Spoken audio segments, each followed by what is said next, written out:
B J P ನಮ್ಮ ಯಡಿಯೂರಪ್ಪನವರು ಸ್ವತಂತ್ರವಾಗಿ ಸ್ಪರ್ಧೆ ಮಾಡೋಣ ಅನ್ನೋಂಥ ಮಾತನ್ನು ಮಾತಾಡ್ತಾ ಇದ್ದಾರೆ.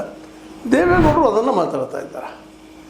ಒಂದು ವೇಳೆ ಇವರಿಬ್ಬರು ಮಾತಾಡಿದಂಗೆ ಆಯ್ತಪ್ಪ ಅಂತಂದ್ರೆ ಯಾರು ಎಷ್ಟು ಬರ್ಬೋದು, ಎಷ್ಟು ಆಗ್ಬೋದು, ಇದರಿಂದ ಇವ್ರು ಪ್ಲಸ್ ಎಷ್ಟಾಗ್ಬೋದು, ಮೈನಸ್ ಎಷ್ಟಾಗ್ಬೋದು, ಏನು ಬಿಡಿಸಿ ಹೇಳಬೇಕಾಗಿಲ್ಲ. ಏನೋ ಒಂದು ಇವ್ರಿಗೆ ಬೆನಿಫಿಟ್ ಏನದಪ್ಪ ಎರಡು ಪಕ್ಷಗಳಿಗೆ ಅಂದ್ರೆ, ಇವತ್ತು ಕಾಂಗ್ರೆಸ್ನಲ್ಲೇ ಸಿ ಎಮ್ ಕುರ್ಚಿಗಾಗಿ ಜೋರ್ದಾರ್ ಆದಂಥ ಒಂದು ಏನಪ್ಪ ಅದು ಮುಖಾಬಲ ಯುದ್ಧ ನಡೆದ್ಬಿಟ್ಟದ. ನಾನಾ ಸಿ ಎಮ್ ಇದೇನಾದರೂ ತಾರ್ಕಕ್ಕೆ ಹೋದ್ರೆ ಅದ್ರ ಲಾಭ ಮಾಡಿಕೊಳ್ಳೋ ಸಾಧ್ಯತೆಗಳು ಬಿ ಜೆ ಪಿ ಮತ್ತು ಜೆ ಡಿ ಎಸ್ ಇಬ್ಬರಿಗೂ ಇದೆ. ಅದರ ಜೋಡಿ ಆದ್ರೆ ಇಲ್ಲಂದ್ರೆ ತೊಂದರೆ ನಿಶ್ಚಿತನ. ಯಾಕಪ್ಪ ಅಂತಂದ್ರೆ ಕಾಂಗ್ರೆಸ್ ಭಾಳಷ್ಟು ಕ್ಷೇತ್ರಗಳಲ್ಲೇ ತನ್ನ ಪ್ರಭಾವವನ್ನು ಇಟ್ಕೊಂಡದು.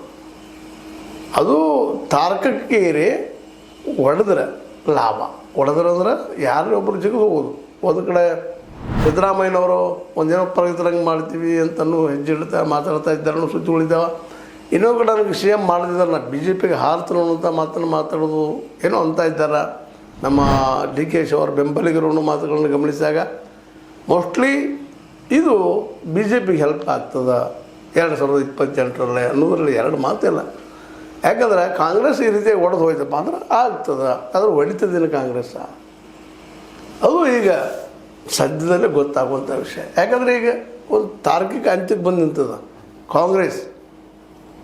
ಡಿ ಕೆ ಶಿ ಅವರಂತೂ ಸ್ಪಷ್ಟವಾಗಿ ನಿಂತುಬಿಟ್ಟಿದ್ದಾರೆ, ಈಗ ನಾನು ಆಗಲೇಬೇಕು ಸಿ ಎಮ್ ಅಂತೇಳಿ. ಅದೇ ಕಾಲಕ್ಕೆ ಸಿದ್ದರಾಮಯ್ಯನವರು ನಾನೇ ಮುಂದುವರಿಬೇಕು ಅಂತ ಸ್ಪಷ್ಟವಾಗಿ ನಿಂತುಬಿಟ್ಟಿದ್ದಾರೆ. ಈ ಇಬ್ಬರ ಒಂದು ಕದನದಿಂದಾಗಿ ಸಹಜವಾಗಿ ಇವತ್ತು ಏನಾಗಿಬಿಡೋದಪ್ಪ ಅಂತಂದ್ರೆ ಕಾಂಗ್ರೆಸ್ ಒಡಕಿನ ದಾರಿಗೆ ಬಂದು ನಿಂತದನ ಅನ್ನುವಂಥದ್ದು. ಇವತ್ತು ಏನಿದ್ರು ಸಹಿತ ಹೈಕಮಾಂಡ್, ಕಾಂಗ್ರೆಸ್ ಹೈಕಮಾಂಡ್ ನಿರ್ಧಾರ ಮತ್ತು ಯಾವ ರೀತಿಯಾಗಿ ಅತ್ಯಂತ ಕಷ್ಟದ ಸಮಸ್ಯೆಯನ್ನು ಪರಿಹಾರ ಮಾಡ್ತದೆ ಅನ್ನೋದು ಮೇಲೆ ಅದೇನೋ